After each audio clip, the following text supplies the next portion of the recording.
और हमने last time ये पढ़ा कि रिजोनेंस क्या होती है, ठीक।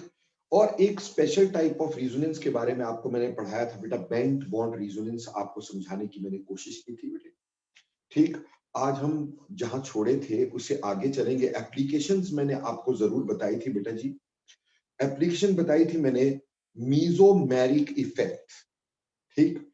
और उम्मीद है आपको मीजोमेरिक इफेक्ट जो है वो अच्छे से समझ में भी आया होगा, सब कुछ आपको क्लियर भी हो गया होगा कि मीजोमेरिक इफेक्ट होता क्या है, ठीक। So before doing further applications of resonance, ठीक, हम यहाँ पे एक इफेक्ट और करना चाहेंगे ताकि रिजोनेंस की जितनी भी एप्लीकेशंस है वो अच्छे से हम कर सकें, ठीक। And that very important effect we have to study is steric inhibition of resonance. So आज का जो टॉपिक हमारे पास सबसे पहला होगा वो होगा सर इफेक्ट। देखो बेटे, when you talk about sir effect, SIR effect का मतलब क्या है बेटा? सर इफेक्ट का मतलब है स्टीरिक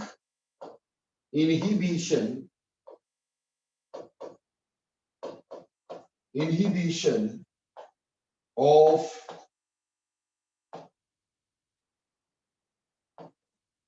रिजोनेंस। तो बेटा हमारे पास कॉन्सेप्ट रहेगा steric inhibition of resonance. Resonance की स्टीरिक इनहिबिशन क्या होती है, सर इफेक्ट क्या होता है।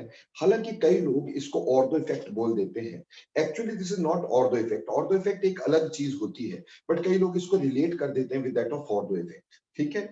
अब स्टीरिक इनहिबिशन ऑफ रिजोनेंस जो है उसको समझाने के लिए let me take two examples, जिससे हमें यह समझ में आए स्टीरिक इनहिबिशन होती क्या चीज है। तो बेटा मैं दो एग्जांपल जो आपके साथ ले रहा हूं, ठीक है जी। सी, पहला एग्जांपल मैं आपके साथ लेना चाह रहा हूं,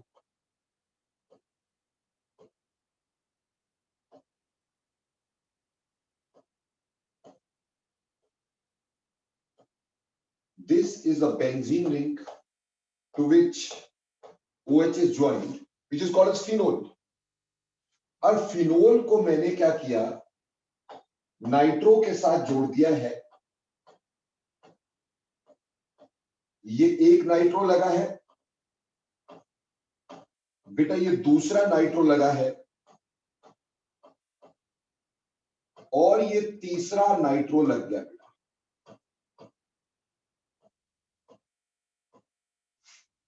ठीक है बच्चे, ये हमारे पास कहलाता है पिक्रिक एसिड। पिक्रिक एसिड, ठीक है बच्चे। अब इस पिक्रिक एसिड में अगर हम रिजोनेंस की बात करते हैं, ठीक, तो कैसे रिजोनेंस होगी, प्लीज सी दिस, ताकि ये अच्छे से थॉरली क्लियर हो सके। देखो बेटे, यहां के इलेक्ट्रॉन्स यहां जाएंगे, गॉट इट, जिसकी वजह से यहां के इलेक्ट्रॉन्स यहां चले जाएंगे बेटा, और यहां के इलेक्ट्रॉन्स यहां चले जाएंगे बच्चे, ठीक। ये आखिरी एरो दोबारा बना देता हूं, यहां से यहां। उसकी वजह से जो नेक्स्ट रिजोनेटिंग स्ट्रक्चर हमारे पास बनता है बच्चे, वो कुछ इस तरह का बन जाएगा। यहां ऑक्सीजन के साथ डबल बॉन्ड और ऑक्सीजन ने इलेक्ट्रॉन दिए तो पॉजिटिव चार्ज।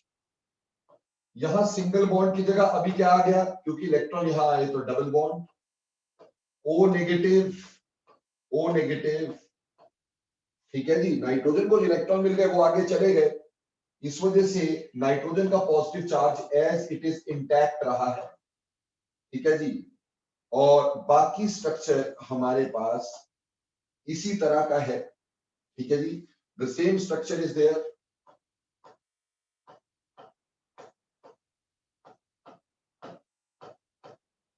गॉट इट और नॉट। अब क्या होगा, यहां के इलेक्ट्रॉन्स यहां जाएंगे, यहां के इलेक्ट्रॉन्स यहां चले जाएंगे, यहां के इलेक्ट्रॉन्स यहां जाएंगे, ठीक। यहां के इलेक्ट्रॉन्स यहां चले जाएंगे और यहां के इलेक्ट्रॉन यहां जाएंगे। सिंपल बात है। मैं इसके अलग अलग स्ट्रक्चर बना सकता था, पर मैं एक ही स्ट्रक्चर में आपको शो करना चाह रहा हूं कि यहां के इलेक्ट्रॉन यहां, यहां के यहां, तो यहां के यहां, यहां के यहां। तो अगला रिजोनेटिंग स्ट्रक्चर बेटे जो हमारे पास बन रहा है वो किस तरह का है, क्या वो इस तरह का बनेगा कि यहां पे पॉजिटिव, अब यहां पे हमारे पास क्या रहेगा, सिंगल बॉन्ड, यहां पे O नेगेटिव, यहां डबल बॉन्ड, क्योंकि इलेक्ट्रॉन चले गए, नाइट्रोजन के ऊपर पॉजिटिव चार्ज, यहां इलेक्ट्रॉन आए तो यहां डबल बॉन्ड, आगे इलेक्ट्रॉन यहां गए, यहां डबल बॉन्ड, नाइट्रोजन के साथ यहां पे पॉजिटिव तो रहना ही था, ये O नेगेटिव हो गया, ये O नेगेटिव था, ये positive, now N double bond O negative, one positive. Now what happened in this now? यहां के इलेक्ट्रॉन यहां जाएंगे बेटे, यहां के इलेक्ट्रॉन यहां जाएंगे, ठीक है, और ये वाला हमने डबल बॉन्ड नहीं बनाया था तो ये बना देते हैं, यहां के इलेक्ट्रॉन अब यहां जाएंगे और यहां के इलेक्ट्रॉन यहां जाएंगे, ऐसे करके इसमें रिजोनेंस हो जाएगी। ये पिकनिक एसिड है। अब आप इसमें ये देख पा रहे हो कि हमारे पास बेसिकली क्या हो रहा है कि ये ग्रुप भी रिजोनेंस में पार्टिसिपेट कर रहा है बेटा पिक्रिक एसिड का, ये ग्रुप भी रिजोनेंस में पार्टिसिपेट कर रहा है पिक्रिक एसिड का, और देखो यहां पे भी आ रहा है तो ये नाइट्रो भी रिजोनेंस में पार्टिसिपेट कर रहा है पिक्रिक एसिड में। तो पिक्रिक एसिड में चाहे आपका नाइट्रो ऑर्थो पे लगा है और चाहे पैरा पे लगा है, वो सारे के सारे क्या कर रहे हैं, रिजोनेंस में पार्टिसिपेट कर रहे हैं, यानी ऑल nitro groups participate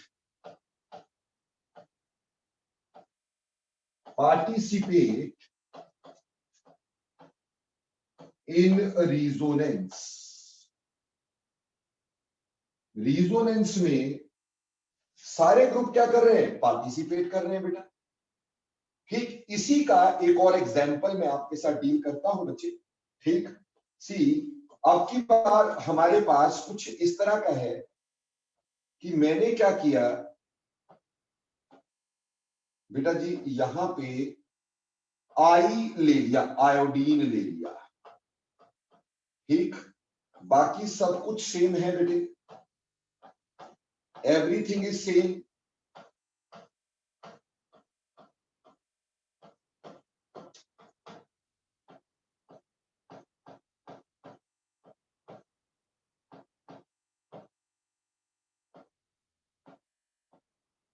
सो अब क्या हो रहा है, अब क्या हो रहा है कि हमारे पास जो आयोडीन के इलेक्ट्रॉन्स हैं, they are moving here and these electron should move here, but एक प्रॉब्लम क्या आ गई कि ये ग्रुप जो है हमारे पास, ये एक बल्की ग्रुप है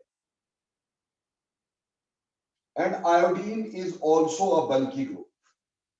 अब इन दो बल्की ग्रुप में रिपल्शन हो जाती है और उस रिपल्शन की वजह से ये नाइट्रो आउट ऑफ प्लेन हो जाएगा, आउट ऑफ प्लेन हो जाएगा, ठीक है। अब इस आउट ऑफ प्लेन होने की वजह से इसमें रिजोनेंस नहीं हो पाएगी, therefore will not take part in resonance, तो ये रिजोनेंस में पार्टिसिपेट नहीं कर पाएगा, क्योंकि रिजोनेंस की कंडीशन ही क्या है कि स्ट्रक्चर मस्ट बी प्लेनर, और यहां स्ट्रक्चर कैसा हो गया, नॉन प्लेनर स्ट्रक्चर हो गया बेटा। As structure is non planar, this nitro will not participate in resonance. होगा ये कि यहां के इलेक्ट्रॉन फिर यहां चले जाएंगे, ठीक है जी, तो यहां के इलेक्ट्रॉन हमारे पास यहां जाएंगे, ठीक, उसकी वजह से इस वाले बॉन्ड में, यानी कि आप ऐसा शो कर सकते हैं कि यहां के इलेक्ट्रॉन इस वाले बॉन्ड में और ये इलेक्ट्रॉन यहां चले जाएंगे। तो जो अगला रिजोनेटिंग स्ट्रक्चर इसका बनता है बच्चे, ठीक, वो कैसा बन जाएगा, वो कुछ ऐसा बन जाएगा, सी यहां पे आई ने इलेक्ट्रॉन दिए तो 1 पॉजिटिव, ठीक, ये नाइट्रो एज इट इज रहा, इसने पार्टिसिपेट ही नहीं किया रिजोनेंस में, यहां डबल बॉन्ड आ गया, यहां वाले नाइट्रो ने पार्टिसिपेट किया है, क्योंकि ये दूर था बेटा, इसलिए इसमें कोई हम कहें कि स्टीरिक हिंड्रेंस या स्टीरिक रिपल्शन नहीं हुई और हमारे पास ये ऐसा रहा। 9 बच्चे, यहां के इलेक्ट्रॉन यहां जाएंगे, यहां के इलेक्ट्रॉन यहां जाएंगे, क्योंकि ये group, this group is also out of plane due to steric hindrance. ये वाला प्लेन, ये वाला ग्रुप, ये भी आपस में क्या करेंगे बेटा, ये भी आपस में रिपेल करेंगे, जिससे ये ग्रुप आउट ऑफ प्लेन हो जाएगा। तो रिजोनेंस में ये भी पार्टिसिपेट नहीं करेगा, यहां के इलेक्ट्रॉन यहां और यहां के इलेक्ट्रॉन वापस टू द आयोडीन हो जाएगा। कहने का मतलब ये हुआ कि जब हमारे पास आयोडीन लगा बेटे, जो एक बड़ा ग्रुप था, उसने अपने ऑर्थो पे लगे हुए जो ग्रुप थे उसको आउट ऑफ प्लेन कर दिया। इसलिए जो पिक्राइल आयोडाइड, इसको बेटे हम बोल देते हैं नाम, इसको क्या दे देते हैं, नाम दे देते हैं पिक्राइल iodide. पिक्राइल iodide.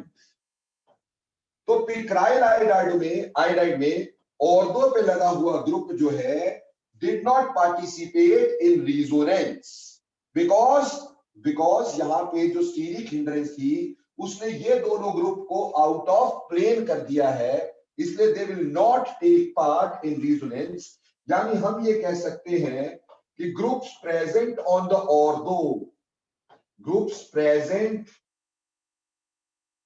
on the ortho positions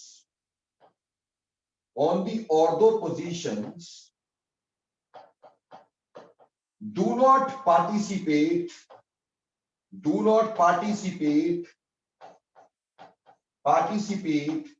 in resonance। Resonance में वो ग्रुप्स, रिजोनेंस, ठीक, रिजोनेंस में वो ग्रुप्स जो पार्टिसिपेट नहीं कर पाए, वो कौन से थे, ऑर्थो के। क्यों? क्योंकि उसमें स्टीरिक हिंड्रेंस हुई। तो बेटा this is called as steric inhibition of resonance. जब एक बल्की ग्रुप जो होता है अपने दूसरे ग्रुप को आउट ऑफ प्लेन कर देता है और रिजोनेंस को रोक देता है, this sort of phenomena is called as steric inhibition of resonance. अब आप मेरे से क्वेश्चन ये पूछ सकते हो कि सर कौन सर इफेक्ट शो करते हैं ग्रुप, यानी जैसे आयोडीन है, कौन शो करते कौन नहीं करते। बेटे ध्यान में रखना कि अगर मेरे पास ग्रुप OH है, ठीक है, कौन सा, अगर मेरे पास ग्रुप OH है, ठीक है, या फ्लोरीन है, ठीक, और या फिर NH2 है, ये 3 ग्रुप ऐसे हैं जो सर इफेक्ट नहीं देते। ये 3 ग्रुप हमारे पास सर इफेक्ट नहीं देते, नो सर इफेक्ट। ये 3 ग्रुप हमें सर इफेक्ट नहीं देते। बाकी दुनिया में जितने भी ग्रुप होंगे वो अपने ऑर्थो पे लगे हुए ग्रुप को आउट ऑफ प्लेन कर देने से रिजोनेंस में पार्टिसिपेट नहीं करने देते हैं। इस वजह से बेटे हमारे पास सर इफेक्ट होता है। अब फटाफट से बोलो कि आपको सर इफेक्ट समझ में आया कि नहीं आया। यस लिखो फटाफट से, अगर नहीं आया तो नो लिखो फटाफट से।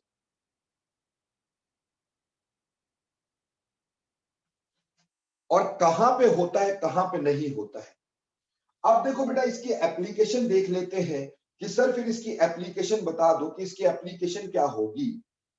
What should be the application of this particular, ठीक, देखिए एप्लीकेशंस ऑफ सर इफेक्ट वो यही कर लेते हैं, क्योंकि आगे तो ये काम आना ही आना है ना बेटा जी। सर इफेक्ट की एप्लीकेशन,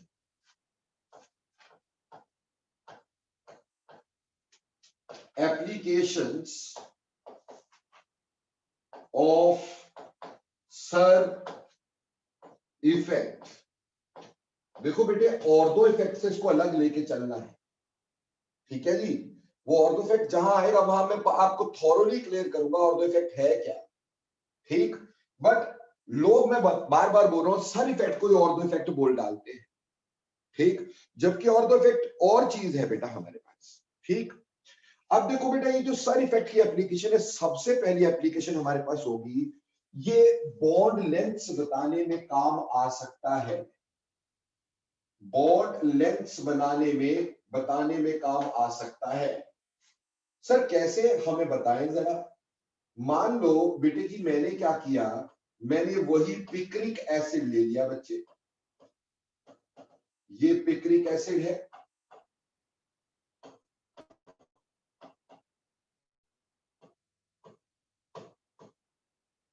ठीक है जी, और ये पिक्रिक एसिड को ही बेटे मैंने लिया है और इसके साथ बेटे मैंने ये किया कि जस्ट अ सेकेंड, ये ग्रुप हटा करके आपने इसके ऊपर आयोडीन लगा दिया या कोई बल्कि ग्रुप लगा दिया, ठीक है जी, यानी पिक्रिक एसिड पिक्राइल आयोडाइड। अब इसमें बोला कि अगर आप बॉन्ड लेंथ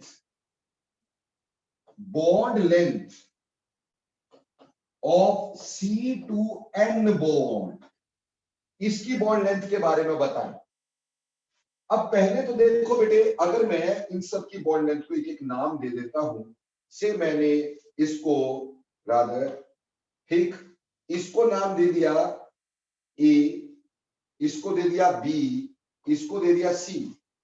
तो पहली बात तो ये है कि A will be equal to B which is equal to C, क्योंकि सारी जगह पे बॉन्ड लेंथ बराबर होगी, क्योंकि सारे रिजोनेंस में पार्टिसिपेट करेंगे। लेकिन बेटा अगर यहां पे ए डैश, बी डैश और सी डैश ले लेते हैं, ठीक, तो बेटे देखो ये पार्टिसिपेट नहीं करेंगे, इसमें सिंगल बॉन्ड रहेगा, जबकि इसमें डबल बॉन्ड रहेगा। तो डबल बॉन्ड वाला छोटा हो जाएगा, तो A dash will be equal to B dash which is greater than C dash.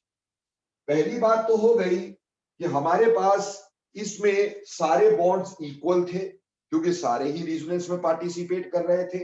यहां सारे बॉन्ड इक्वल नहीं रहे, क्योंकि सिर्फ only this is participating in resonance, बाकी रेजोनेंस में पार्टिसिपेट नहीं कर रहे हैं। वहीं पर बेटे अगर हम यहां आपस में कंपेयर करना चाहें, तो हम ये भी बोल सकते हैं कि ए जो है, ए का bond length is less than that of A dash, ठीक है, बी जो है उसका bond length is less than that of B dash, क्योंकि ए जो है, ए और बी, इनमें बेटे पार्शियल डबल बॉन्ड कैरेक्टर होगा, पार्शियल डबल बॉन्ड कैरेक्टर, ठीक है, ड्यू टू रेजोनेंस। इसमें सिंगल बॉन्ड कैरेक्टर होगा बेटा, सिंगल बॉन्ड होगा, क्योंकि रेजोनेंस में पार्टिसिपेट किए ही नहीं है। जबकि अगर हम बात करें, यहां पे थोड़ा नाम को थोड़ा गड़बड़ कर दिया है अपन ने, हम एक काम करते हैं, ठीक, नाम सेम रखते हैं ना, ताकि दिक्कत ही ना रहे। जस्ट अ सेकेंड,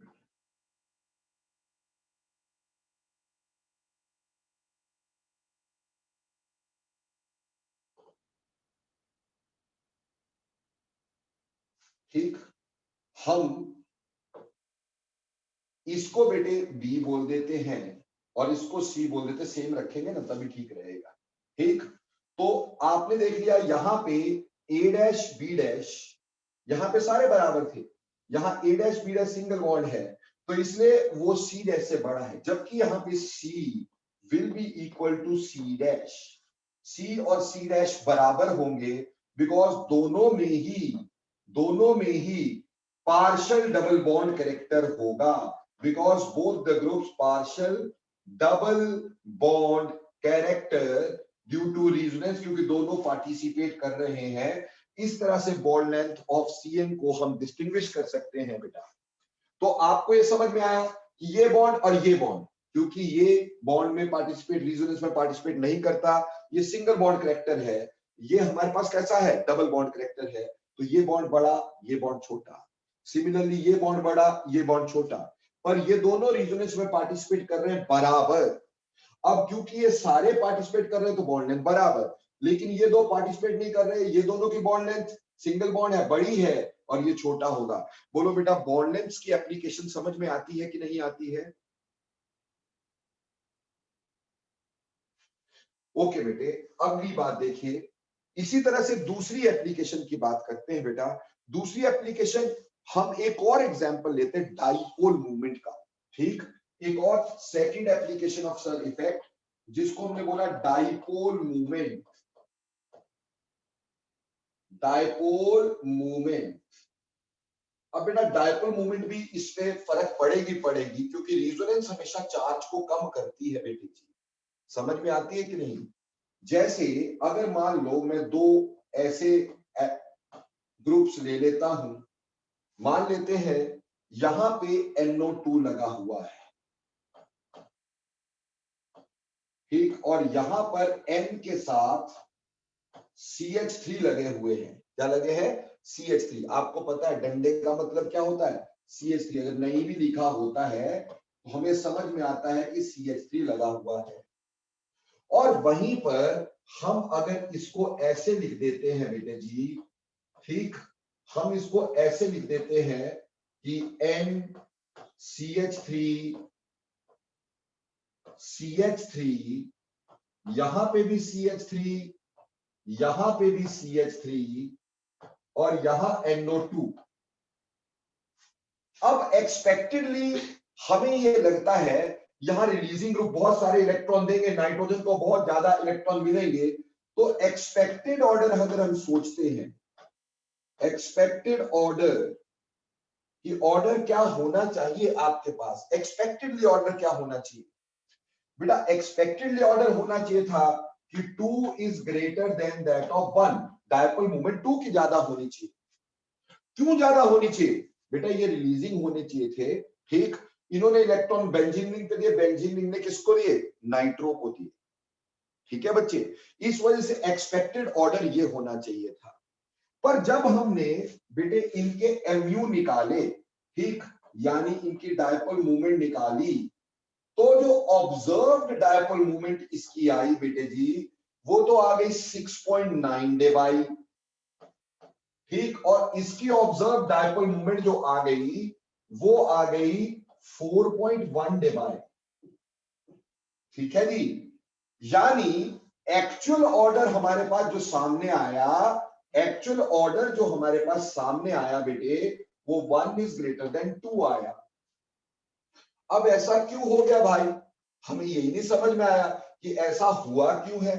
देखो बहुत सिंपल है, हमें समझ में आ गया कि ये अपना प्लस आर इफेक्ट शो करेगा, उसकी वजह से ये इलेक्ट्रॉन यहां देगा, ये अपना माइनस आर शो करेगा, ये इलेक्ट्रॉन यहां लेगा, ये दोनों डायपोल एड ऑन हो जाते हैं क्योंकि दोनों एक ही डायरेक्शन में है।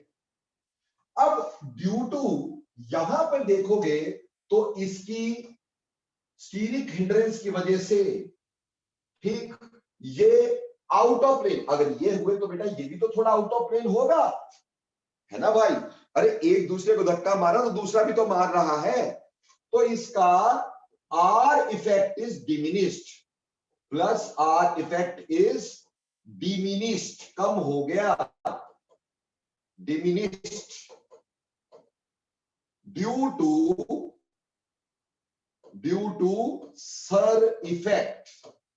तो ये इतने इलेक्ट्रॉन नहीं डाल पाया, और उल्टा इसका क्या हो जाएगा? देयरफॉर माइनस आई, आई तो माइनस है ना बेटा, ठीक, माइनस आई इज मोर। तो यहां पे हुआ क्या कि बेसिकली ये थोड़े इलेक्ट्रॉन ऊपर की तरफ को खींचेगा और ये नीचे की तरफ को, तो ये डायपोल आपस में कुछ हद तक क्या हो जाएंगे?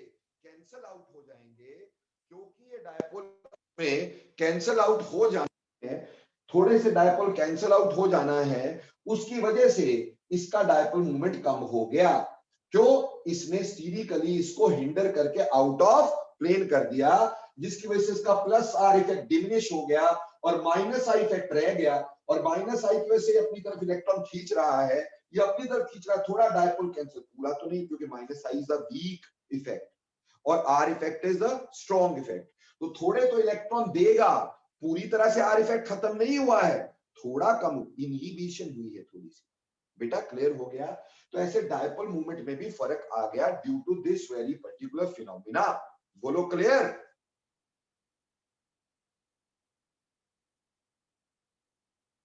ओके, अभी नेक्स्ट बात देखते हैं, तीसरी एप्लीकेशन की देखते हैं बेटा।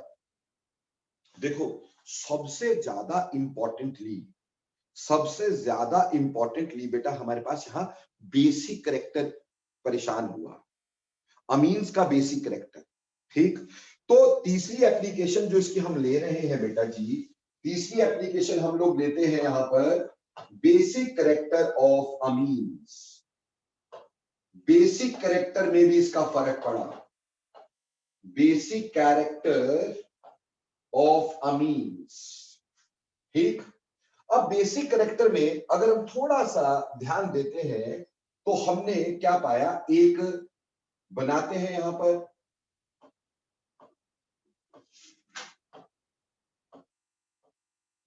ठीक है, यहां पर हमारे पास NCH3 CH3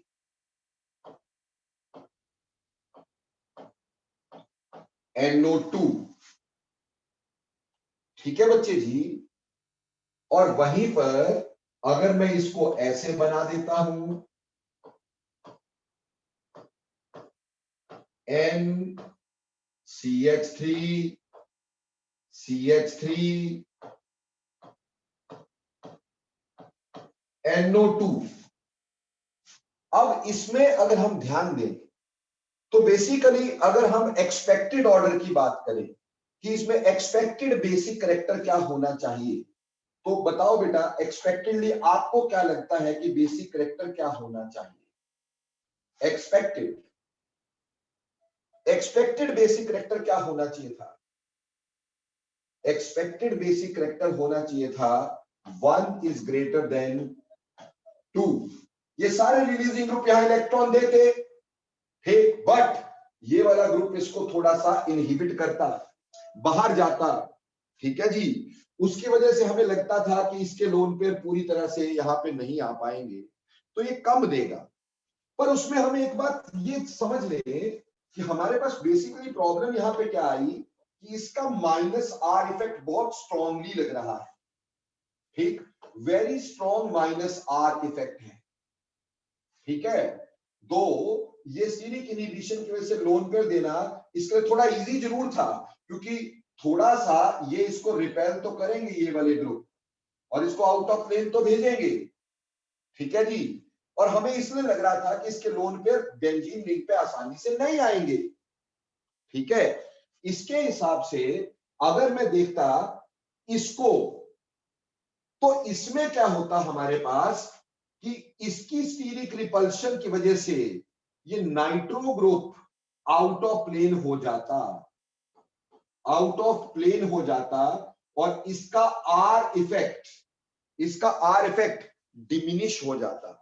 Therefore -R is diminished, कम हो गया,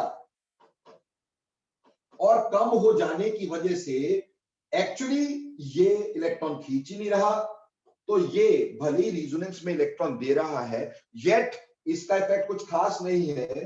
तो एक्चुअल ऑर्डर जो बन जाता है बेटे जी यहां पर, एक्चुअल ऑर्डर बन जाता है 2 is more basic than 1। Sir थोड़ा सा इस पे और नजर इनायत करो, क्योंकि ये पूरी तरह ना हमारे को पल्ले नहीं पड़ रहा है। तो मैं ना एक और इसके साथ एग्जांपल लेके चलता हूं, ताकि हमें पूरी तरह से समझ में आ जाए कि सर बोलना क्या चाह रहे हैं और सर के बोलने का तरीका क्या है, ठीक। तो मैं थोड़ा सा आपके साथ ऐसे वाला एक और बना लेते हैं ताकि पूरी तरह क्लियर हो जाए। मान लो मेरे पास एक ये थर्ड ये,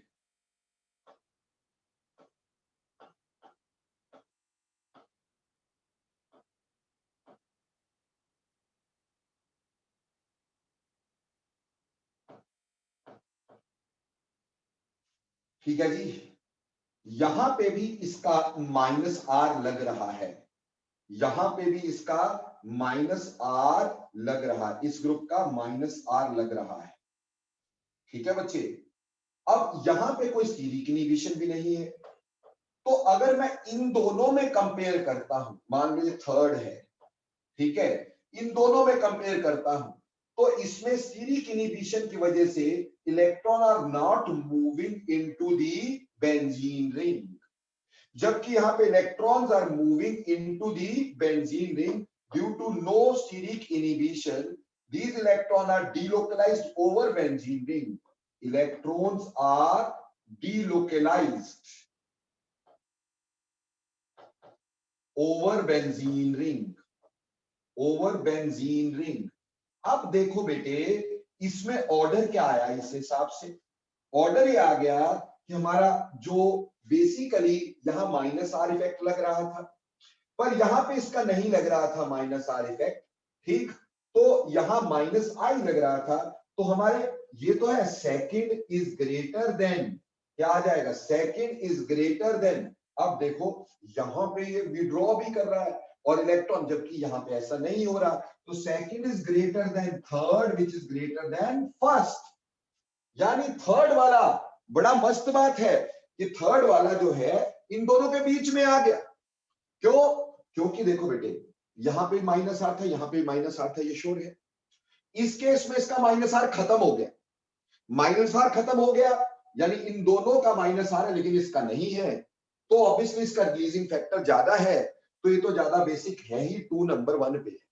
अब इन दोनों में देखते, इन दोनों में हमारे पास क्या होना था, माइनस आर इसका भी, माइनस आर इसका भी, बट इसके electron are not delocalised over benzene ring, क्योंकि बेटे जी यहां पे थोड़ी सी स्टीरिक इनहिबिशन हुई है, समवट आउट ऑफ प्लेन है, समवट आउट ऑफ प्लेन, यहां थोड़ा बहुत आउट ऑफ प्लेन हो जाने से रिजोनेंस इसकी कम हो जाएगी, इलेक्ट्रॉन ज्यादा अवेलेबल रहेंगे, यहां इलेक्ट्रॉन कम अवेलेबल रहेंगे, ऑर्डर मैंने गलत बना दिया, सॉरी, ठीक, तो यहां पर हमारे पास ये जो ऑर्डर है बच्चे, ये ऑर्डर आ जाना था कि 2 तो सबसे ज्यादा, फिर उधर इलेक्ट्रॉन मिलेंगे, इधर बिल्कुल नहीं मिलेंगे, तो फिर 2 के बाद कौन सा आना था, 1, और लास्ट में हमारे पास कौन सा आना चाहिए था बेटा, थर्ड, जबकि वहां रिलीजिंग ग्रुप थे बेटा, ठीक, बिकॉज यहां पे पहली बात, यहां इन दोनों को कंपेयर किया तो इसका आर इफेक्ट डिमिनिश हो गया, तो आर नहीं लग रहा है, यानी माइनस आर नहीं लग रहा है, यहां तो लग रहा है ना, यहां माइनस आर नहीं लग रहा है, यहां माइनस आर नहीं लग रहा, पर यहां लग रहा है, तो ऑब्वियसली ये ज्यादा हमारे पास क्या होगा, बेसिक, एक स्यापा खत्म। अब इन दोनों में से यहां पे माइनस आर लग रहा है, यहां पे माइनस आर लग रहा है, पर यहां बेटा इस ग्रुप ने इसको आउट ऑफ प्लेन भी कर दिया है, तो इसके रिंग पे इलेक्ट्रॉन ना जाकर इजीली अवेलेबल हैं, जबकि इसके रिंग पे जा रहे हैं, इसलिए first is greater then third हो गया। बोलो बेटे ऑर्डर समझ में आया कि नहीं आया? अब यहां पे बेसिस ये जो है, यहां पे हम इसका लॉजिक दे सकते हैं ना बेटा, यहां बोल सकते हैं due to SIR on nitro, ठीक, इन दोनों में due to SIR on amine group,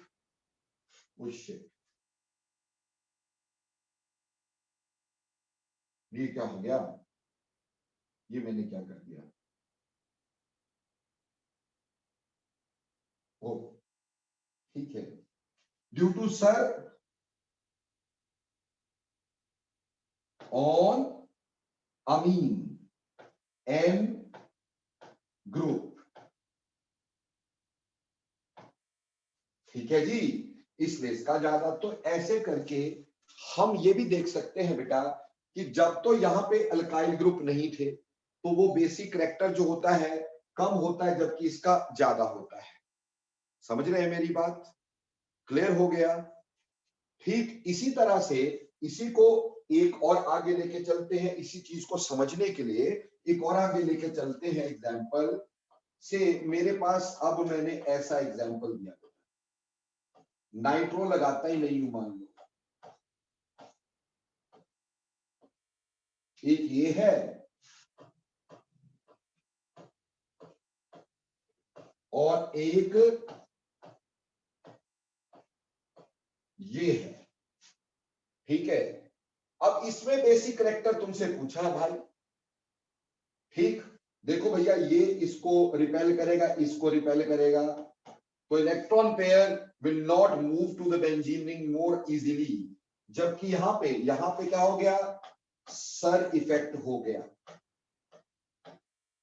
ठीक, जबकि यहां नहीं हुआ, क्यों, ये तो मेटा पे है, तो यहां नहीं हुआ, तो इसके electron are delocalised over benzene ring, जबकि इसके लोकलाइज्ड रह जाएंगे, ठीक, लोकलाइज्ड ऐसा बोलो कि लेस डीलोकलाइज्ड, थोड़े तो जाएंगे, बट हम थोड़ा इसके कंपैरिजन में बोल सकते हैं कि इसके तो डीलोकलाइज्ड ओवर बेंजीन रिंग है, क्योंकि that is taking part in resonance, ठीक, तो obviously first becomes more basic than second, basic character में first becomes more basic than second.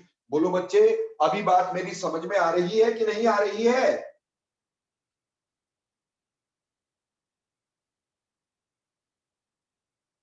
हालांकि इसकी कॉम्पोजिशन सेम थी ना बेटा, आइसोमर थे एक दूसरे के, तो ये ज्यादा बेसिक हो गया, ये कम बेसिक हो गया, क्यों, इसके इलेक्ट्रॉन लोकलाइज्ड रह गए ड्यू टू सर इफेक्ट, इसके नहीं हुए, तो ऐसे करके बेसिक कैरेक्टर भी इसके थ्रू हम देख सकते हैं। हालांकि ऑर्थो इफेक्ट में भी इसकी एप्लीकेशन लेके चली जाती है बेटा, ठीक है, तो मैं थोड़ा सा आपको वो भी क्लियर कर देता हूं कि ऑर्थो इफेक्ट क्या होता है, क्या ऑर्थो इफेक्ट होता है, उसको भी थोड़ा एक्सप्लेन कर लेते हैं बेटा जी, ठीक, कि ऑर्थो इफेक्ट क्या होता है।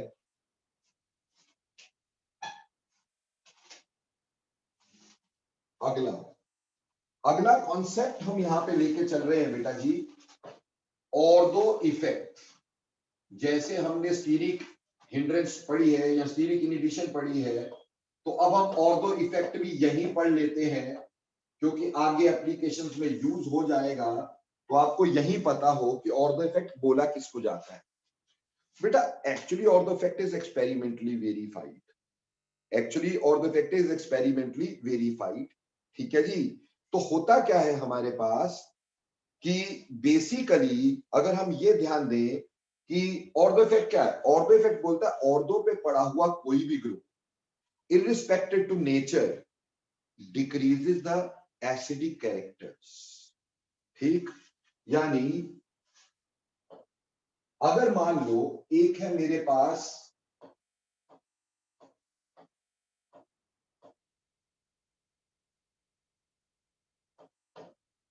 इसको बोला जाता है बेटा सैलिसिलिक एसिड, ठीक है, यह है ऑर्थो सैलिसिलिक एसिड। दूसरा है बेटा हमारे पास पैरा सैलिसिलिक एसिड, और तीसरा सिर्फ मैं अभी डिस्कस कर रहा हूं आपके साथ, ठीक, बेंजोइक एसिड, ठीक। अब अगर बेटे इसकी जगह पर मैंने फिनोल्स लिए होते, ठीक, एक फिनोल, एक क्रिजोल, और एक बेटे जी मेरे पास होता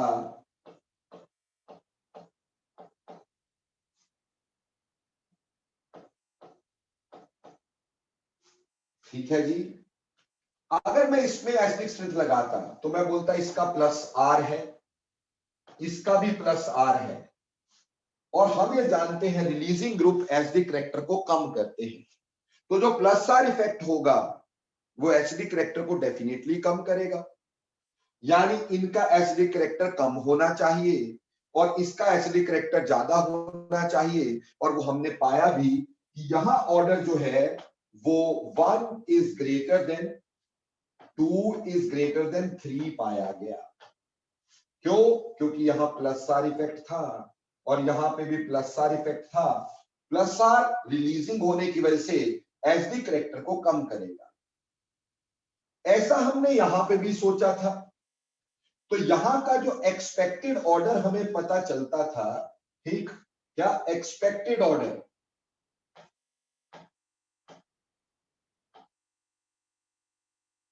एक्सपेक्टेड ऑर्डर बेटे एक्सपेक्टेड ऑर्डर हमने यहां पे क्या पाया था, अकॉर्डिंगली एक्सपेक्टेड ऑर्डर, ठीक, वो ये था कि ये सबसे ज्यादा होना चाहिए फर्स्ट, फिर होना चाहिए सेकंड, फिर होना चाहिए ठीक आपके पास रादर, फिर गलत लिख रहा हूं, सबसे ज्यादा एसिडिक होना चाहिए था बेटा थर्ड। ठीक, क्यों? इस पे कोई रिलीजिंग ग्रुप नहीं लगा है। उसके बाद हमारे पास होना चाहिए था फर्स्ट और फिर होना चाहिए था सेकंड। ये एक्सपेक्टेड ऑर्डर था, क्योंकि हम ये सोच के चल रहे थे यहां प्लस आर होना चाहिए और यहां पे भी प्लस आर होना चाहिए।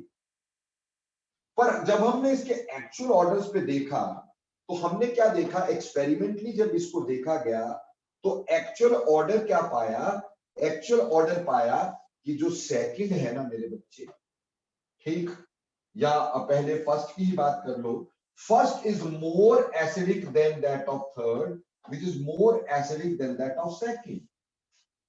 अब फर्स्ट ज्यादा क्यों हो गया? फर्स्ट ज्यादा क्यों हो गया? फर्स्ट इसलिए हो गया बेटा, इसको बोला ortho effect, due to ortho effect. यहां पे हमने बोल दिया ऑर्थो इफेक्ट। ना ऑर्थो इफेक्ट का मतलब क्या हो गया? इसका मतलब बेटे ऑर्थो इफेक्ट का मतलब हो जाता है कि ऑर्थो पे लगा हुआ कोई भी ग्रुप एसिडिक स्ट्रेंथ को हमेशा इंक्रीज ही करता है इररिस्पेक्टिव टू नेचर। ठीक, ऑर्थो इफेक्ट करता है कि acidic nature of a compound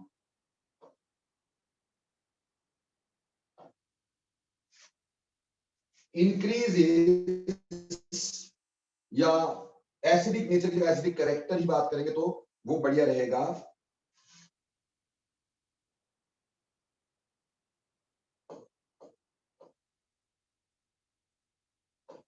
acidic character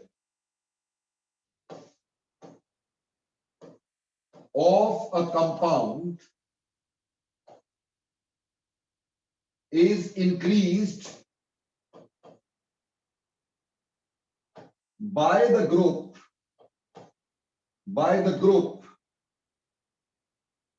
present on ortho irrespective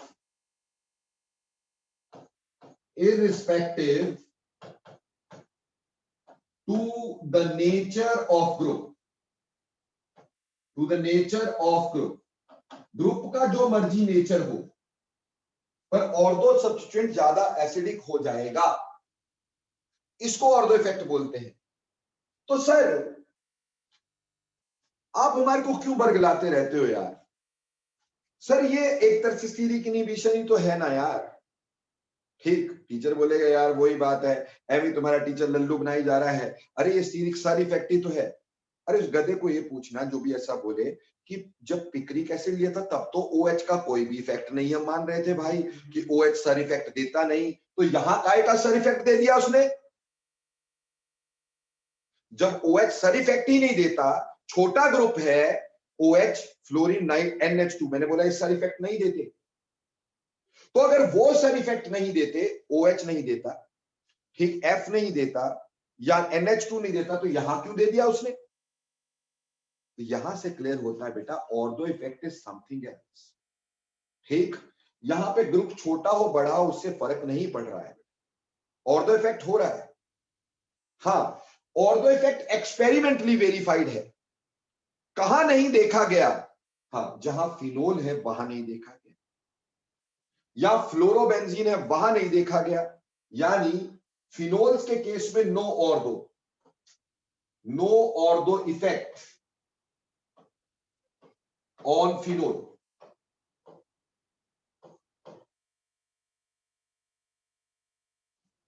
ठीक है जी, फिनोल में ऑर्थो इफेक्ट नहीं होता है बेटा जी, समझ में आया? ना ही फ्लोरोबेंजीन में होगा, बाकी सब जगह ऑर्थो इफेक्ट पाया गया है। ठीक, अब कोई बोलेगा ये ग्रुप छोटा ये तो बड़ा है, अरे उससे क्या फर्क पड़ता है मेरे भाई? ठीक, उससे क्या फर्क पड़ता है? हमारे पास दूसरा ग्रुप भी तो बड़ा होना चाहिए ना। जैसे पिक्रिक एसिड में नाइट्रो भी बड़ा था, ठीक, लेकिन OH छोटा था तो मैंने बोला उसमें कोई सर इफेक्ट है ही नहीं। पिक्राइल आयोडाइड में आयोडीन भी बड़ा था और नाइट्रो भी बड़ा था, इसलिए सर इफेक्ट था।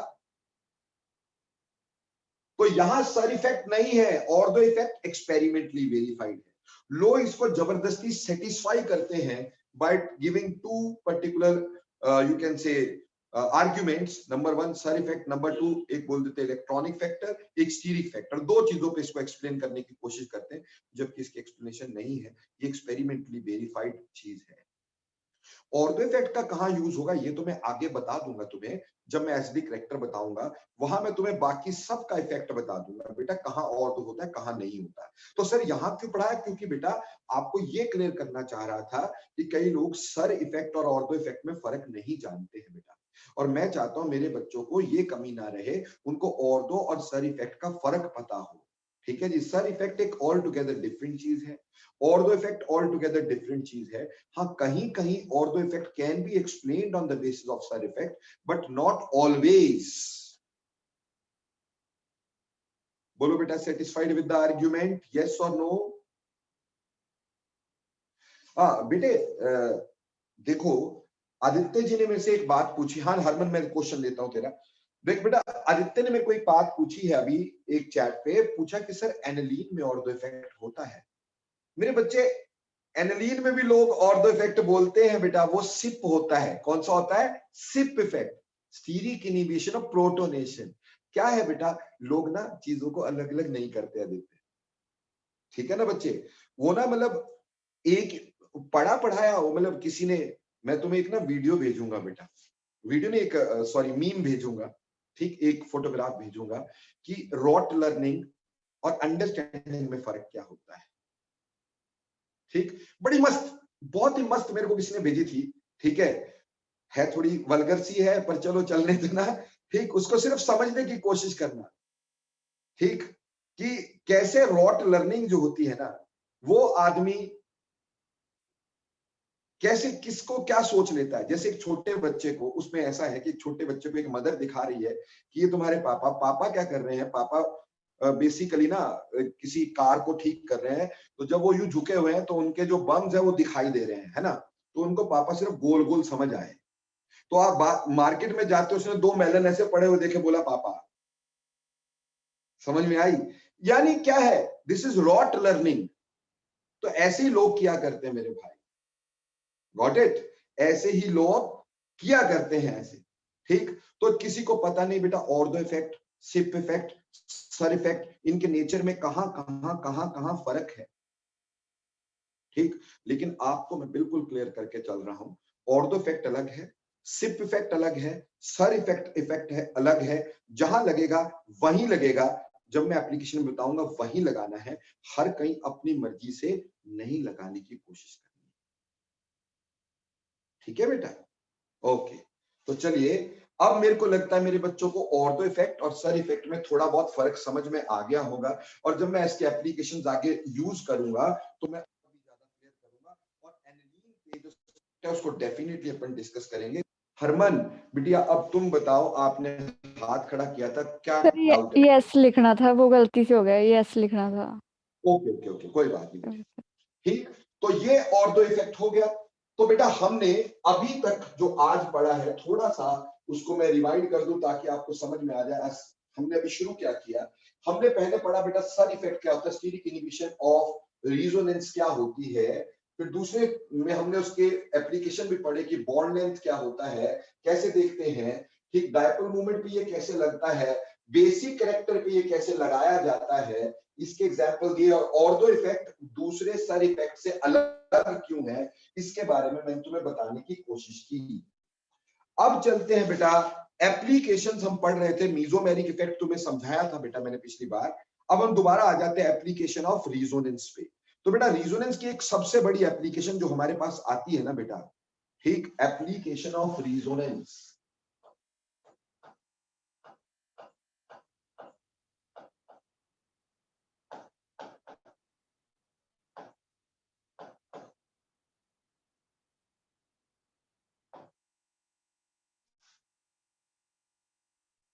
एप्लीकेशन ऑफ रिजोनेंस, ठीक। अब रिजोनेंस के एप्लीकेशन की जहां तक बात करें, ठीक, एक तो पढ़ चुके हो मेसोमेरिक इफेक्ट, अब दूसरी पढ़ने जा रहे हो बेटा, और ये सबसे इंपॉर्टेंट वाली तुम्हें समझा रहा हूं बेटा, थोड़ा ध्यान देना ताकि आपको कंप्लीटली समझ में आए बेटे। ठीक, हम जो पढ़ने जा रहे हैं बेटा वो है aromaticity.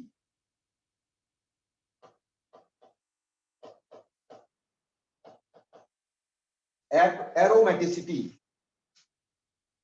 Now what do you mean by aromaticity?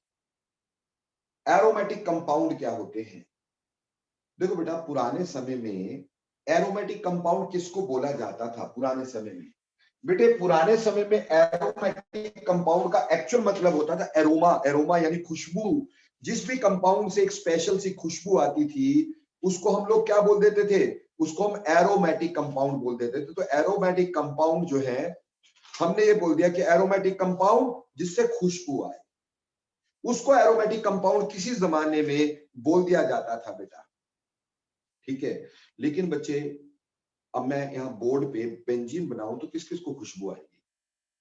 तुम्हें आएगी? है भाई? तो ऐसा है कि हमें तो पेपर पे चाहिए था, इसलिए कुछ रूल्स बनाए गए एरोमेटिक कंपाउंड के। ठीक, एरोमेटिक कंपाउंड के कुछ ना रूल्स बना दिए गए।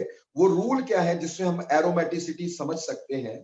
ठीक, एरोमेटिक कंपाउंड्स, ठीक, उसके लिए कुछ रूल्स। पहली बात, कहा गया कि एरोमेटिक कंपाउंड उनको बोला जाता है, रूल नंबर 1,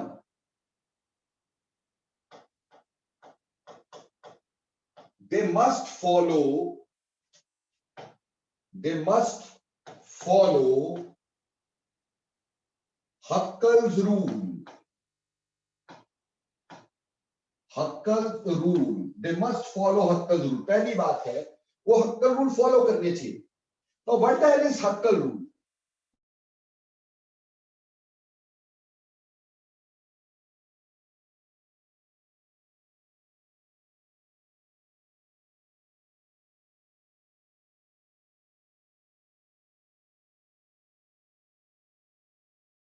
Electrons present, कम से कम हमारे पास क्या होना चाहिए कि 4n+2 पाई इलेक्ट्रॉन का प्रेजेंट होना जरूरी है। जहां पे ये n क्या है बेटा? अभी तो n कुछ भी हो सकता है। It is a positive integer, 0 भी हो सकता है, 1 भी हो सकता है, 2 भी हो सकता है, 3 भी हो सकता है, एंड सो एंड फोर्थ। ठीक है जी? यानी बेसिकली हमारे पास सबसे पहली बात है कि there must be 4n+2 pi electron present. देखो, if n is equal to 0, then 4 into 0 plus 2, that is 2 pi electrons must be present. ठीक है, if n is equal to 1, so 4 into 1 plus 2, there must be 6 pi electrons present. ठीक, if n is 2, so 4 into 2 plus 2, there must be 10 pi electrons present. यानी हमारे पास इसके बाद 4 add करते रहो कि हमारे पास फॉर एरोमेटिक कंपाउंड, ठीक, for aromaticity, for aromaticity, aromaticity के लिए there must B 2, 6, 10, 14, 18, etc. pi electrons must be present.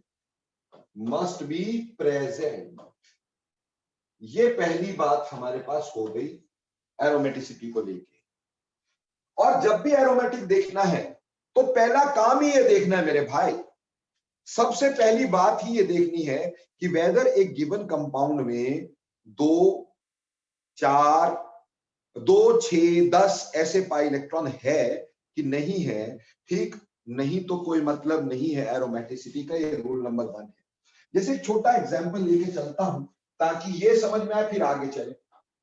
मान लो हमें ये कंपाउंड दे दिया,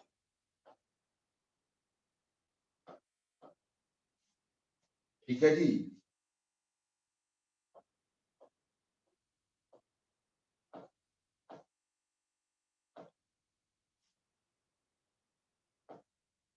ठीक है जी,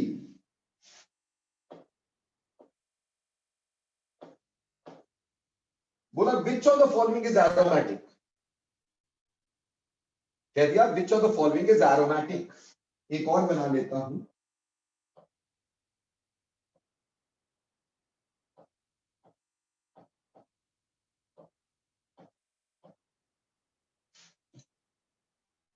which of the following is aromatic. ये थोड़ा सा सही नहीं बना क्योंकि आपको क्लियर दिखाई नहीं देगा। ओ शिट, मैं इसको थोड़ा सा सेट करना चाहूंगा।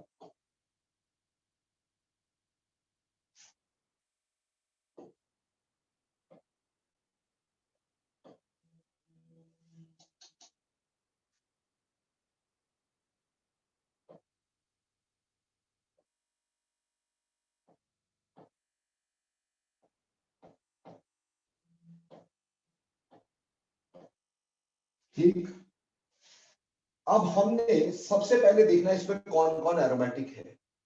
मतलब अभी सिर्फ इस रूल को, विच फॉलो हक्कल रूल, इसमें देखना विच फॉलोज हक्कल रूल। देखो बेटा यहां पे कितने पाई इलेक्ट्रॉन है, 2 पाई इलेक्ट्रॉन, ठीक है। यहां 1 2 3 4, ये कॉन्जुगेशन में है, कॉन्जुगेशन वाले पाई इलेक्ट्रॉन होते हैं, तो यहां 4 पाई इलेक्ट्रॉन है। यहां पे 1 2 3, 3 पाई इलेक्ट्रॉन जो कॉन्जुगेशन में है वो पाई इलेक्ट्रॉन होते हैं। यहां 1 2 3 4, तो यहां पे आपके 4 पाई इलेक्ट्रॉन है। यहां पे 1 2 3 4 5 6 पाई इलेक्ट्रॉन्स हैं। तो इनमें से कौन हक्कल रूल फॉलो कर रहा है, हमें ये देखना है कौन कौन सा हक्कल रूल फॉलो कर रहा है।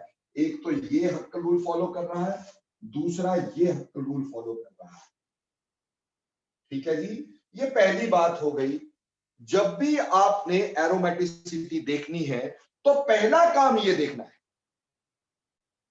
ठीक है, पहला काम ये देखना है, उसके बाद आगे चलना है मेरे दोस्त, ठीक। तो पहला रूल जो होना चाहिए वो ये होना चाहिए कि they must follow Huckel rule, there must be 4n+2 pi electron. सबसे पहले पाई इलेक्ट्रॉन गिनो, ठीक, कितने होने चाहिए, 2 होने चाहिए, या फिर 6 होने चाहिए, या फिर 10 होने चाहिए। तो पहले मैं इसी पे तुम्हें क्वेश्चन देता हूं, ठीक, तुम उसके बाद आगे चलना। मैं चंद कंपाउंड तुम्हें दे रहा हूं, आपने ये बताना है इसमें से कौन कौन हक्कल रूल फॉलो कर रहा है, सिर्फ ये, which follows, which of the following, which of the following follows हक्कल rule, ठीक है जी। आपको बोला है इसमें से कौन कौन हक्कल रूल फॉलो कर रहा है, ध्यान दीजिएगा।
चलो फिलहाल इसी में दिखाओ।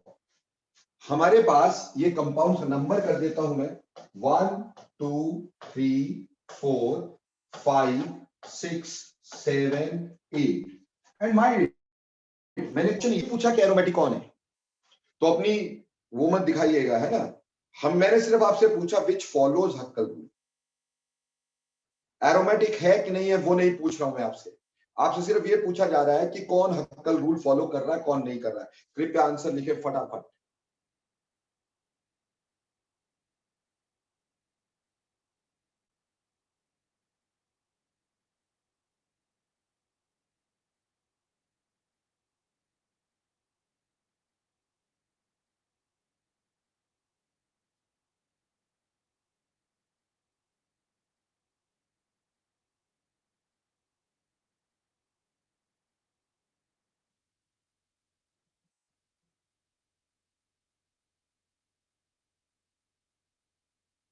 लिखो भाई फटाफट।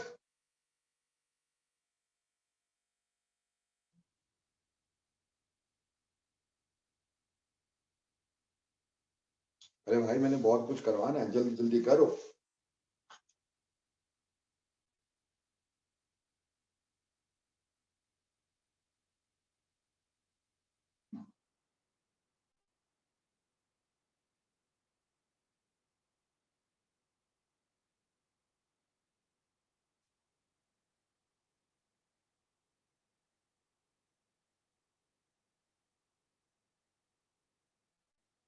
विष्णु जी का आंसर आया मेरे पास, या फिर नजफ का आंसर आया।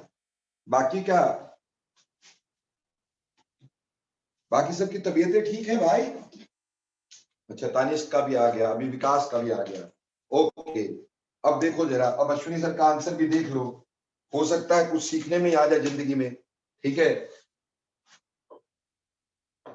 देखो बेटा, यहां कितने पाई इलेक्ट्रॉन थे? 1 2 3 4 5 6। So there are 6 pi electron in this. याद रखने का कि हमने बोला था अगर एक एटम पे 2 लोन पेयर है तो 1 is part of conjugation, other is not. ठीक, अब यहां आ जाओ, 1 2 3 4 5 6, 6 पाई इलेक्ट्रॉन यहां पे भी है। ठीक, अब यहां आ जाओ, यहां पे 1 2 3 4 5 6, और ये कॉन्जुगेशन का पार्ट नहीं है, याद होगा। अगर किसी का पाई बॉन्ड कॉन्जुगेशन में है तो उसका लोन पेयर कॉन्जुगेशन में नहीं। तो यहाँ 6 पाई इलेक्ट्रॉन है मेरे दोस्त। यहां पे 1 2 3 4 5 6, ये 6 पाई इलेक्ट्रॉन है भाई यहां पर भी। ठीक, अब यहां आ जाओ, यहां पे भी 1 2 3 4 5 6, यहां पे भी 6 पाई इलेक्ट्रॉन है मेरे दोस्त। ठीक, अब यहां पे देखो, 1 2 3 4 5 6 7 8 9 10। भैया यहां 10 पाई। नेगेटिव चार्ज का मतलब ही क्या होता है? Lone pair. तो 10 पाई इलेक्ट्रॉन यहां पे भी दिख रहे हैं मेरे को। यहां पे 1 2 3 4 5 6, 1 2 3 4 5 6, 6 पाई इलेक्ट्रॉन है मेरे दोस्त यहां पे भी। और यहां पे 1 2, सिर्फ 2 पाई इलेक्ट्रॉन है। तो एक्चुअली इसका आंसर क्या था? ऑल। मैंने तुमसे एरोमेटिक नहीं पूछा भाई अभी। ठीक है, ये नजफ ने दिया सिर्फ आंसर। ठीक, मैंने तुमसे ये थोड़ी बोला एरोमेटिक, मैंने क्वेश्चन क्या दिया, which of the following follows हक्कल rule. It may be aromatic, may not be aromatic. बोलो भाई, बात समझ में आई कि नहीं आई? पहली बात क्लियर हुई कि नहीं हुई?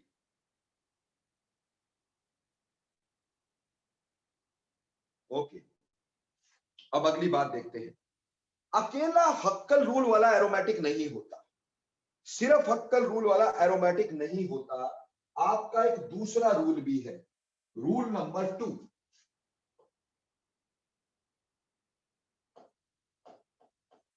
Rule number 2, there must be cyclic cloud of pi electron present.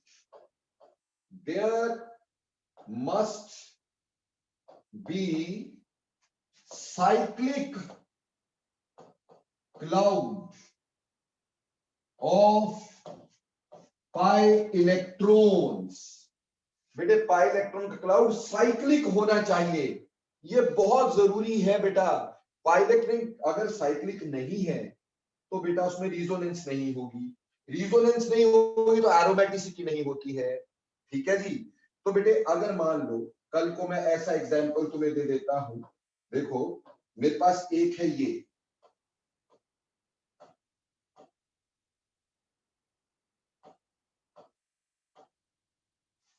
अब एक ये है, दूसरा मेरे पास ये है, तीसरा मेरे पास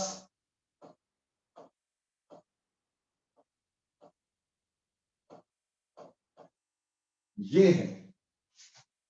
अब सी इधर भी हमारे पास 6 पाई इलेक्ट्रॉन्स है कि नहीं, इधर भी मेरे पास 6 पाई इलेक्ट्रॉन्स है और यहां पे भी मेरे पास 6 पाई इलेक्ट्रॉन्स हैं। बट बेटे यहां पे 2 सिंगल बॉन्ड इकट्ठे हो गए, so this carbon is sp3। If the carbon is sp3, ठीक, it will not be allowing resonance, so cyclic cloud नहीं है, ये नॉन साइक्लिक है। तो 6 इलेक्ट्रॉन होने के बावजूद, हक्कल रूल फॉलो करने के बावजूद भी, this is not an aromatic compound. ठीक, नॉट एरोमेटिक, हालांकि हक्कल रूल फॉलो कर रहा है लेकिन साइक्लिक नहीं है भाई। अब सिमिलरली यहां चले, यहां पे भी 6 पाई इलेक्ट्रॉन, लेकिन बेटा साइकिल थोड़ी है, ये तो लगातार आगे मूव कर रहा है, ये भी नॉन साइक्लिक है। This is also non cyclic, so again it is not aromatic, भले हक्कल रूल फॉलो कर रहा हो। ठीक है जी। अब यहां पे अगर डिस्कशन करें तो हम क्या देखते हैं, यहां पे double bond single bond, double bond single bond, double bond single bond, 4 conjugation सारी जगह है। This is the complete conjugation and therefore this is cyclic. बेटा जी ये वाला पार्ट हमारे पास साइक्लिक हो गया, so this can be aromatic. तो अकेले हक्कल रूल से कुछ नहीं उखड़ना भाई, अकेला हक्कल रूल कुछ नहीं बता सकता हमारे को। क्लाउड का साइक्लिक होना भी बहुत जरूरी है। साइक्लिक का मतलब 2 सिंगल बॉन्ड इकट्ठे नहीं आने चाहिए और रिंग होना चाहिए, और अगर 2 सिंगल बॉन्ड इकट्ठे आ गए तो उसके ऊपर कोई चार्ज होना चाहिए सिंगल बॉन्ड पे, पॉजिटिव हो नेगेटिव हो, तो मतलब कॉन्जुगेशन का ब्रेक नहीं होना चाहिए। No break in conjugation, no break in conjugation, no break in conjugation, and a ring should be there, and a ring यानी बिना रिंग वाले कंपाउंड कभी भी एरोमेटिक नहीं होते, शुड बी देयर। ठीक है जी, क्लियर जी। तो बेटा जी देखो बात क्या है कि भैया कंजुगेशन ब्रेक नहीं होनी चाहिए, साइक्लिक क्लाउड होना चाहिए। ठीक, सबसे पहले आप पाई इलेक्ट्रॉन गिनोगे, फिर देखोगे कि क्या ये साइक्लिक है कि नहीं। तीसरी इंपॉर्टेंट बात, तीसरा रूल, रूल नंबर 3, रूल 3 है structure must be planar, structure must be planar, structure का प्लेनर होना भी अत्यंत आवश्यक है। जैसे बेटा लोग अगर आप इसको समझने की कोशिश करते हो तो भैया मैंने एक ये बनाया,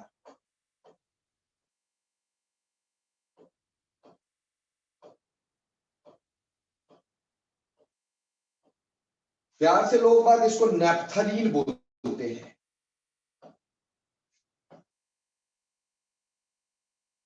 दिस इज नैप्थलीन। ठीक है जी। और बेटे इसी तरह का एक स्ट्रक्चर मैं और बनाता हूं,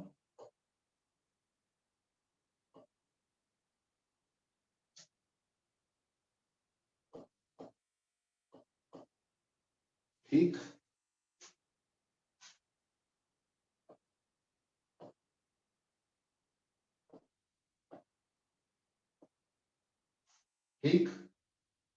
प्यारी सी चीज को डेकालीन प्यार से बोल देते हैं। ठीक, चलिए इन दोनों में पहले ना पाई इलेक्ट्रॉन गिनते हैं। ठीक, पाई इलेक्ट्रॉन है कि नहीं है ये गिनते हैं। ठीक है जी, देखो इसमें पाई इलेक्ट्रॉन कितने हैं? 1 2 3 4 5 6 7 8 9 10। There are 10 pi electrons. यहां कितने हैं? 1 2 3 4 5 6 7 8 9 10। अगेन 10 पाई इलेक्ट्रॉन है। हमें यहां पे पता है कि double bond single bond, double bond single bond, double bond single bond, double bond single bond, double bond, सारी जगह साइक्लिक है, यानी conjugation is there. Conjugation is there. ठीक, सीम्स टू बी साइक्लिक, यानी साइक्लिक है। एंड साइक्लिक, ठीक, conjugated and cyclic. यह cyclic तो दिख ही रहा है ना भाई, साइकिल तो है ही है, तो साइकिल तो है ही है, इसमें क्या दिक्कत है भैया? क्लोज्ड रिंग है, साइकिल तो है। लेकिन तीसरी बात जिससे कॉन्जुगेशन अपेयर होनी चाहिए वो ये है कि दिस स्ट्रक्चर इज प्लेनर। ये स्ट्रक्चर प्लेनर है। ठीक है, क्यों? सारे के सारे कार्बन sp2 हाइब्रिडाइज्ड है। ठीक, और मोर ओवर देखो बेटा, 6 कार्बन से नीचे का रिंग जो होता है, ठीक, वो हमेशा प्लेनर होता है, 6 से ऊपर नॉन प्लेनर हो जाते हैं। बट यहां ये जो बीच वाला बॉन्ड है ना, इसने 2 रिंग्स को पकड़ के रखा हुआ है, ये जो बीच में दोनों को, तो वो नॉन प्लेनर हो नहीं पाते, वो एक ही प्लेन में रहते हैं। ठीक, इसमें जो रिजोनेंस होती पाई बॉन्ड्स की, एक स्पेशल तरह की रिजोनेंस जिसको हम बोलते हैं पेरिफेरल रिजोनेंस। मैं इतना डिटेल में तुम्हारे साथ जाना नहीं चाहता हूं। पेरिफेरल रिजोनेंस भी होती है एक, जिसको लोग ये हमारे ना कई तरह तरह के लोग छिपकली रूल पढ़ाते हैं। क्या पढ़ाते हैं? छिपकली रूल। बोलते जैसे छिपकली दीवार पे चलती है ना, वैसे ये पाई इलेक्ट्रॉन बेंजीन रिंग की सरफेस पे चलते हैं। उसको बोल देते हैं जी पेरिफेरल रिजोनेंस। ये नेप्थलीन में पाई जाती है, एंथ्रासीन में पाई जाती है पेरिफेरल रिजोनेंस। यानी ऐसे रिंग्स जो आपस में जुड़े होते हैं, जो suppose to be non planar होते हैं, है ना, उसमें कंजुगेशन जो होती है, ठीक, नेप्थलीन में, एंथ्रासीन में, तो उसके pi electron above the plane and below the plane surface पे मूव करते हैं, उसको पेरिफेरल रिजोनेंस बोलते हैं। मैं तुम्हारे साथ उसके डिटेल में नहीं जाना चाहता, तुम्हारे काम का नहीं भाई, है ना। लड्डू बनाने को बहुत कुछ बताया जा सकता है, पर वो काम का नहीं है। यहां पे साइक्लिक है, पर तुम्हें एक खास बात ये बताता हूं कि यहां पे ये रिंग प्लेनर नहीं है यार, नॉट प्लेनर। अब सर ये क्यों प्लेनर नहीं है यार? हमें तो ये प्लेनर नजर आ रहा है। बेटे यहां पे ये जो हाइड्रोजन है ना, ये वाला और ये वाला, इन 2 हाइड्रोजन को हम लोग बोलते हैं trans annular hydrogens. Trans annular hydrogens. बेटे आगे मैं बता दूंगा एन्युलिन्स क्या होते हैं। ठीक, एन्युलिन्स क्या होते हैं वो आगे क्लियर कर देंगे। वैसे बेटे वैसे बता ही देता हूं, एन्युलिन में क्या होता है, हमारे पास C और H बराबर होते हैं, और डबल बॉन्ड और सिंगल बॉन्ड बराबर होते हैं, और वो ऑल्टरनेट होते हैं, वो एन्युलिन्स होते हैं। सिंपल पकड़, क्या बोला? जितने C उतने H। ठीक, और क्या होता है, सभी जगह पे सिंगल डबल सिंगल डबल पूरी कॉन्जुगेशन दिखती है हमें, तो जितने सिंगल होते हैं उतने डबल होते हैं, ऐसे को एन्युलिन बोल देते हैं। और ये जो हाइड्रोजन है, दीज आर ट्रांस एन्यूलर, 2 एन्युलिन्स के बीच के hydrogen, they repel each other, और रिपल्शन की वजह से ये इसको रिपेल करेगा, इसको रिपेल करेगा, और उस रिपल्शन की वजह से बेटा the structure tends to be non planar. तो इसमें देखो rule number first is valid, there are Huckel rule is valid. Huckel rule लग रहा है भाई, साइक्लिक भी है बट प्लेनर नहीं है, और प्लेनर ना होने की वजह से नॉट एरोमेटिक, ये एरोमेटिक नहीं होता मेरे बच्चों। ठीक है जी, और वहीं पर यहां हमारे पास हक्कल रूल भी है, 10 पाई इलेक्ट्रॉन, साइक्लिक भी है, मजे आ गए, प्लेनर है तभी कंजुगेशन बची रह गई, तो ये एरोमेटिक कहलाता है। तो एरोमेटिक कंपाउंड के लिए there must be 3 rules which should be seen line wise. पहला रूल आपको देखना होता है कि आपके पास 2, 6, 10, 14 ऐसे कोई पाई इलेक्ट्रॉन है कि नहीं है। ठीक है जी। और उसके बाद हमें क्या देखना होता है, उसके बाद हमें यह देखना होता है कि भाई हमारे पास वो साइक्लिक भी है कि नहीं है। ठीक, साइक्लिक भी है कि नहीं है। और फिर साइक्लिक होने के बाद हमें उसमें यह देखना पड़ता है कि वो प्लेनर भी है कि नहीं है। वो प्लेनर होने चाहिए। बेटा ट्रांस एन्युलर हाइड्रोजन बहुत छोटे रिंग्स जो होते हैं ना, उसमें तो रिपेल करते, बड़े बड़े रिंग में रिपेल नहीं करते बेटा। बड़े बड़े रिंग में ट्रांस एन्युलर हाइड्रोजन रिपेल नहीं करते। जैसे मैं एक और एग्जांपल आपको एनुलिन का बता के चलता हूं, ताकि मेरे बच्चों को कहीं पे किसी तरह की दिक्कत नहीं आनी चाहिए। You should be very very strong.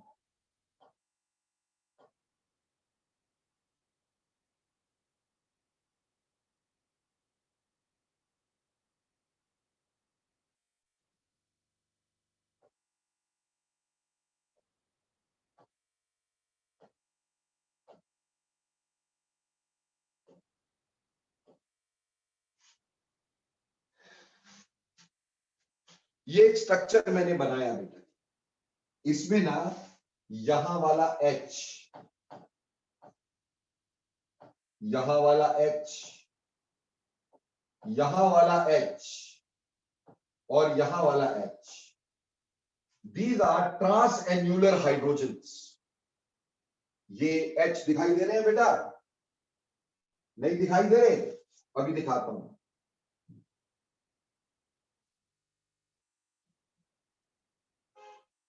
बोलो मेरे बच्चों, अभी दिखाई दे रहे हैं कि नहीं दिखाई दे रहे हैं?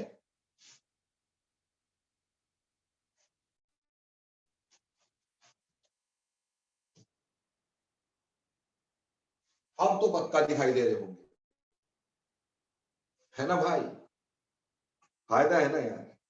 ठीक, अब देखो बेटे, ये ट्रांस एन्युलर हाइड्रोजन है यहां पर, but they do not repel because ring is large enough.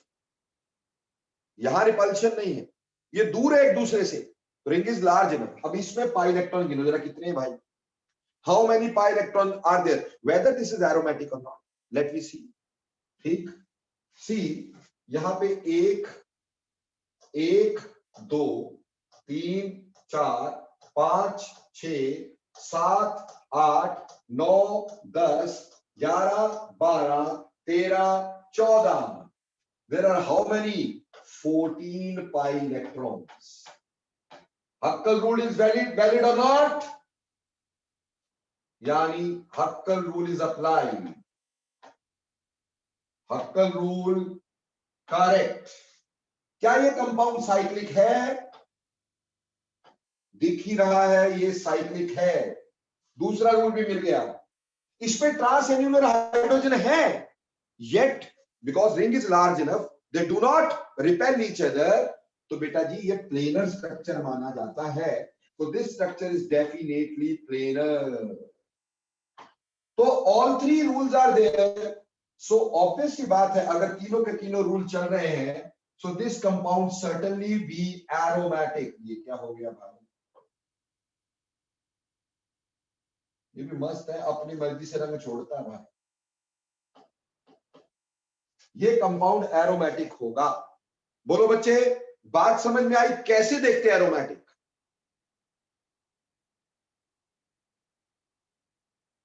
तो ये 3 रूल लगाने का, उसके बाद एरोमेटिसिटी डिसाइड करने का। ठीक है जी, क्लियर? बुलशिट। मैं क्लास खत्म करूं ना करूं, ऊपर वाली ने खत्म कर देनी है। ठीक, still I had some 5 minutes more and I would have done this better than this। इससे आगे चलते, पर चलो अब 5 मिनट में कोई फायदा नहीं होगा। ठीक, सो इससे आगे की कहानी अगले लेक्चर में करते हैं, ट्यूसडे को। ठीक, so thanks a lot for today. Hopefully you enjoyed the lecture to the full. ठीक, बट एंजॉयमेंट के साथ लर्निंग बहुत जरूरी है। तो हक्कल रूल, ये ध्यान रखना एरोमेटिक के लिए क्या क्या चीजें देखनी है। एरोमेटिक के लिए सबसे पहली चीज क्या देखनी है बेटा आपने, कि there must be Huckel rules follow. Huckel rule follow होना जरूरी है।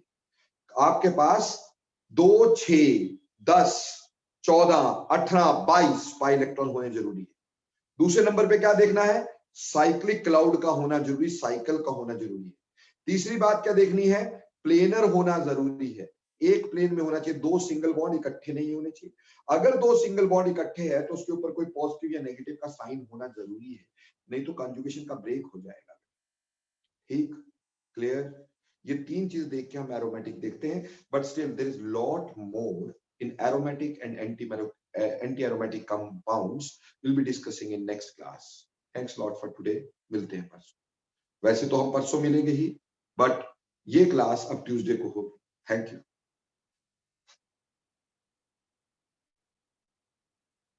विष्णु बंसल शाम तक पहुंच जाएगी असाइनमेंट बेटा।